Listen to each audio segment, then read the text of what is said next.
Yo, what's up guys, welcome back to the channel once again. So today we're back at it again with the 135i doing the 1M plume. So today we are going to be going over the procedure on how to install the rear over fenders, and then pretty much from cutting them to mocking it up where it has to go, to then the procedure how to fill up the hole that obviously you're going to cut, and then how to actually securely mount the over fenders onto the rear quarters, and then actually start the molding process and pretty much get it from going like this onto where it's fully ready for paint and everything. So I'll just get straight into it and I'll show you guys how I'm personally doing it. So let's do this. So right here, I already have the bumper on there mocked up, and then I have the set skirt already on there mocked up like how we did on the previous video. And then now what I'm gonna have to go ahead and do is actually put on the over fender on here, kind of mock it up. And then the only thing that is a slight issue, or at least it's not really an issue, but you will notice, is that when you're mocking it up, you might get a little scared because you think it's not going to fit properly, because you put it on here, but that it actually hits right here when you're putting it on. It doesn't fit properly until you actually do the cutting. So if you're just putting it on and it doesn't fit on there properly, or it just looks like it's not sitting properly, or you have like really big gaps and stuff like that, it's fine. It's gonna fit on there nicely once you actually go ahead and cut this edge off. So without further ado, let's get into it. I'll kind of put that on here, tape it, mark it up, and we're gonna get straight into cutting. I'm gonna go ahead and slap these on real quick. It's gonna tape it a few places. We're gonna mark out our outer edge, and then that way we know where we can actually cut from, and we actually can start cutting it. So I'm gonna tape this on here, mark it out real quick, and then we'll get to cutting. Alright, so that's all it really took. It just took like 2 pieces of tape and it's on there, somewhat getting held on. So all you're gonna have to worry about is this edge lining up and this edge lining up, so you know where your outer edge is gonna be.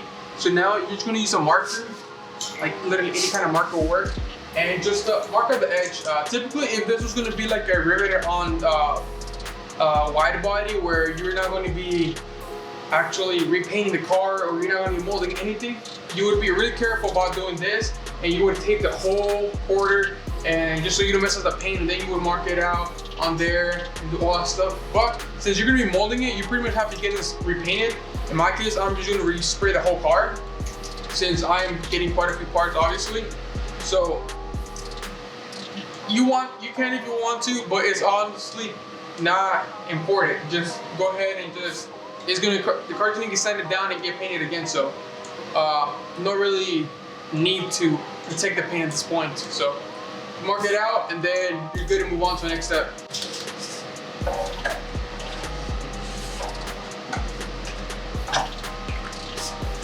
Alright, so I just got it marked up right now. I'm gonna go ahead and take this off, and we're probably not gonna need this until a little later on. Until we actually start doing it. The only thing to keep in mind right about now is going to be how much you're actually planning on cutting from the inside. If you're going to be going for like a drag car or something, or you just want it's going to be a track car, and you're not going to be super slammed, or you're not going to be super low, you're not going to need to cut as much. But if you're trying to go for like a stance car, where you're going to be aired out a lot, driving really low, you're going to be tucking, you're obviously going to want to cut more, so you have more room to tuck your wheel or when you're tired. But in my case, just cutting up to this point in the inside would be just about enough. But I'm gonna cut a little higher around here on this arch on the inside, because at that point, if the tire was to go up that high either way, it would pretty much be hitting on the flares hard enough to like break them off or something like that. So you don't really gotta cut crazy amounts. So no need to cut all the way up here. So let me take this off, and then on mark, I'm gonna be doing the cutting. Something like this. And then over here on this side, you would go right about where this corner starts and kind of go something like this. So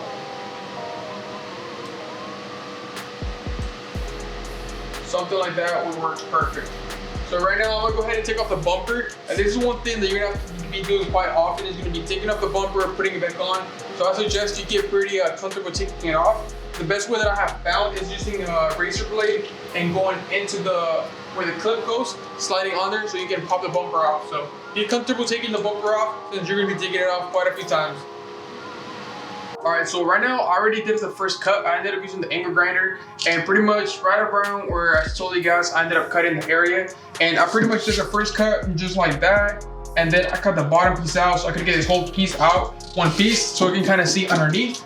And now that I got that piece cut out, I mean, you just tell it's not perfect. It's gonna be much better when I actually get to finalize it. But right in the back over here, there's where the bolt that holds in the, right around here, there's a bolt on the back that you probably can't tell, but that's gonna be for the bumper. So I'm gonna cut this little plastic off too, so I can get quite a bit of clearance here. I'm cut this piece of plastic off right about there, and that's where I'm gonna start my actual cut. So it's gonna go cut the plastic off, and then I'm gonna merge it into this, and then make it more smooth, and go around. And then right about here, you can kind of tell is where I'm gonna go down and finalize the cut up until right about here. And that way, when I weld it, you guys will see that there's gonna be a flat spot, and then I can actually start doing the curve. So right now I'm gonna go finish cutting this up, and then after it's ready for me to actually start laying the metal that I'm gonna weld in, I'll show you guys that. So let me go ahead and cut this up, and then I'll show you guys once I'm ready to start laying everything up. Alright, so I already got done cutting what I wanted to cut. So pretty much the old one used to be somewhere around here. So we have a lot more room to work with now for the wheel well. If you were wanting to go super low, or you're gonna be doing like a stance, you would even have to cut super deep into here, where it almost meets the actual body of the car. So you can really tub it, and you would have to make it pretty much flush with this straight that way. In my case, I'm not gonna be going crazy low, so I just need enough room for the tire moving up and down as drag racing or really whatever, or just even driving in the tire going up and down. It's about it, nothing crazy. So now that I have this shape cut out, I went ahead and cleaned up this area where I'm gonna be welding on as well with a grinder. And then I have to cut out a piece of sheet metal that's gonna perfectly fit this gap right here, which then I can weld onto here. And then I'm gonna use some seam sealer to seal it up, and then some underbody paint to actually finish it off, so this thing won't ever leak or anything. So pretty much just gonna use tape to do that, starting off like that. And I'm gonna do this procedure all the way around, just by putting pieces of tape. That's what I found that works pretty good. You can just do it out of like cardboard or something like that, just dry it out. But tape works pretty good just because you can tape it onto whatever you want to cut it out of. Plus, it's pretty easy to work with. So I'm just gonna go ahead and finish doing this like that, which then I would have cut out right at the edge on both sides and transfer it to this piece of sheet metal. So I'll finish this up right now, and then I'll show you guys once I have it done and transfer it to a piece of sheet metal, so I can do the outline. And then I'll cut the sheet metal, and then I'll go ahead and tack it on here and start welding it. Okay guys, so I just got done welding the outside part. As you can see, I have this slipper here. This is the piece that I told you guys I was gonna cut out. So I cut this out of sheet metal after measuring it out with tape, and then I went ahead and welded it all the way around to the top. Right now, what I'm gonna go ahead and do is weld the inside of it. The inside is gonna be welded on the inner part, and the inside I'm only gonna tack it in a few places since it is gonna be pretty hard to get to. And then either way, with the seam sealer, it's gonna seal it up from any water or anything going inside. The reason I did the top is just to make it stronger. So this should give it the strength, and then really the inside is gonna be to make sure it doesn't separate in the future. And then the seam welder is actually gonna make sure that no water or moisture gets into it. And then I am gonna be spraying some underbody coating to make sure that for sure nothing is in there. So let me go ahead and I'm gonna do the inside welding parts. And after I get that part welded, then I'm gonna go ahead and seam seal everything. And then I'm gonna spray some underbody sealant. And then I can actually move on to the actual start molding these fenders. So it's already the next day, and I pretty much stopped. This is where I stopped yesterday. I told you guys I welded the outside part, kind of grinded it down a little bit just to make it a little more smooth. And then I went ahead and welded I welded right around here in the inside, and then I stopped for a little bit, continue welded this part, I stopped a little bit, welded a little part here, stopped, welded a little bit more, stopped, welded a little bit more, stopped, and then kind of just finished it off. So I mean, this thing is not going anywhere. This thing is solid. Now what I'm gonna go ahead and do is pretty much like the little corners where it was kind of hard to get to, it got really thinned out and couldn't really weld. All those spots are gonna get seams sealed. So I'm gonna get some seam sealer and then just go over the whole weld inside and outside. Then after that, I'm just gonna measure out my inner part that's gonna be getting covered by the over fender, and then I'm gonna spray some underbody coating in the inside and outside to make sure it's 100% sealed. And then I'll actually move on to mounting on the over fender and actually start riveting it on. So first thing, I'm gonna go, you should always be cleaning everything up with some sort of cleaner. I'm using alcohol, works really good. So just alcohol and wipe it down, kind of area. Need another good thing is, since I'm gonna be using something like this, maybe brush it afterwards. Make sure I don't have like leftover fibers and stuff, but I'm gonna just clean it up, and then after it fully dries up, then you can start seam sealing it. Alright guys, so right now I kind of just put some seam sealer on the top, right around here. It's just some basic seam sealer you would get like at a body store. So pretty much just put it on there, and then you're just gonna smear it on with your finger. Preferably if you have some gloves, put some gloves on so you don't get this stuff on your fingers. But I ran out of gloves right now and don't feel like going to the store, so I'm just gonna do it with my finger. But smear it on here like that, and then just make sure you get it right over the weld so you get it nice and cover everything up. And then you're gonna do this from the inside and outside. So it would be this outside area right here, and then the inside as well. But I'm just gonna go back and forth until I get a good coverage, and then I'll catch up with you guys after I've done the inside and outside, and I'll show you guys what I'm gonna be doing next. So I just went ahead and finished doing the seam sealer. I went all the way around like I showed you guys on the outside. Made sure that I sealed up everything pretty good. The edge, it's pretty good. It's still kind of tacky a little bit, but it's pretty much solidifying right now. And the inside is also pretty good as well. I made sure that everything was pretty good. Go on pretty heavy, put quite a bit of the seam sealer. It's pretty expensive, so use up quite a bit of it to make sure that you have a good sealing. And then after that, what I'm gonna go ahead and spray is gonna be some of the stuff. It's some undercoating spray. This is like a rubberized paint. It's kind of like the bed liner stuff. So it's gonna make sure that nothing really ever is gonna make it through. So it's like a rubberized coating, pretty much kind of like the OEM stuff. So just trying to make sure that this gets super sealed to where nothing can really ever make it past it. So what I'll show you guys the other side, which I'm pretty much fully done with as far as sealing it. And I already have this sprayed on there as well. So I'll show you how that side is looking. And when you spray this stuff, you're going to spray the inside, quite a bit of it, up to like around here, just all the way around, a little more than you really need to. And then on the outside, kind of just tape anything that's going to get covered with a flare, so you really get in there. And then even after I put the flare, I'm still going to spray some more at the very end once the flare is fully in there, just to really make sure that nothing's going to make past it. All right guys, so there's the other side. This is the driver's side. Like I told you guys, I kind of just masked this off, and this is the rubberized finish there is. It's kind of like a bed liner finish, and I went ahead and sprayed this all the way on the outside of the whole area and also the inside. So if you look at the inside, I want quite a bit. I should have masked off a little more over here, but it's fine.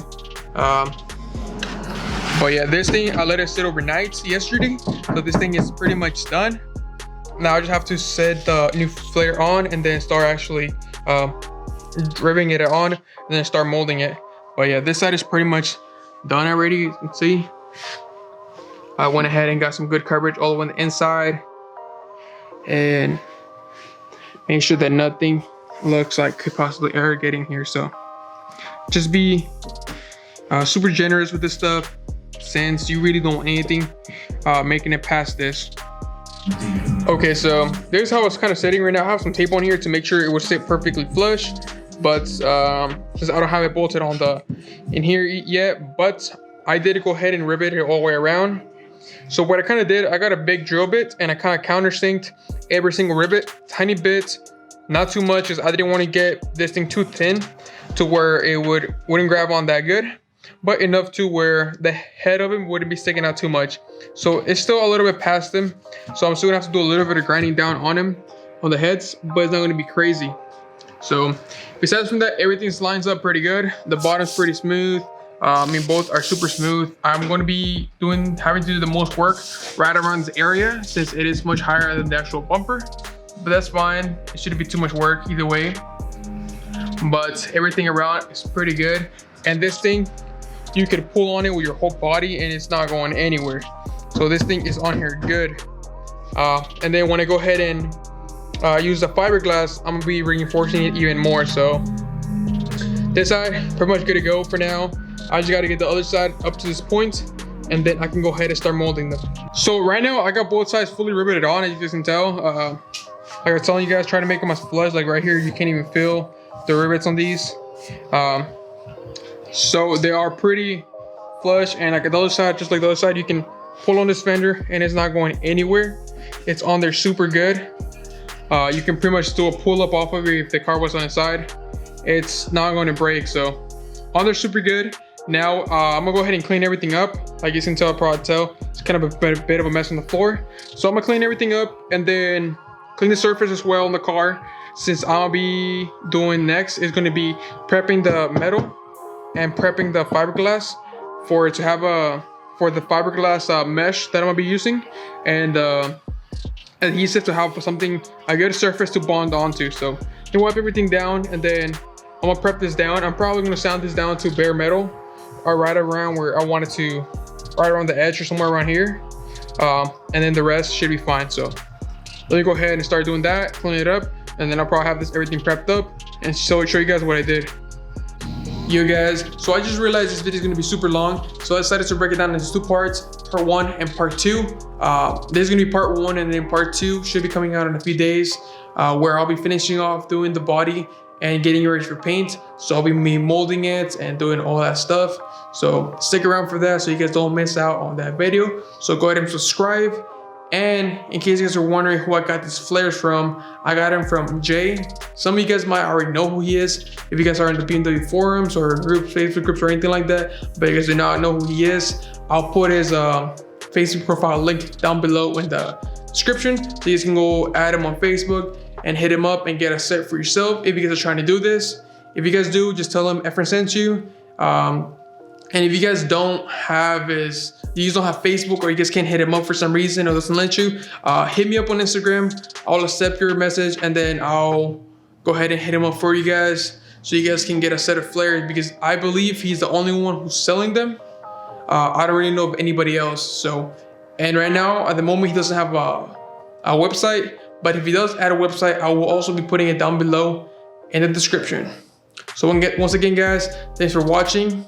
Subscribe so you miss out part 2, and then peace out.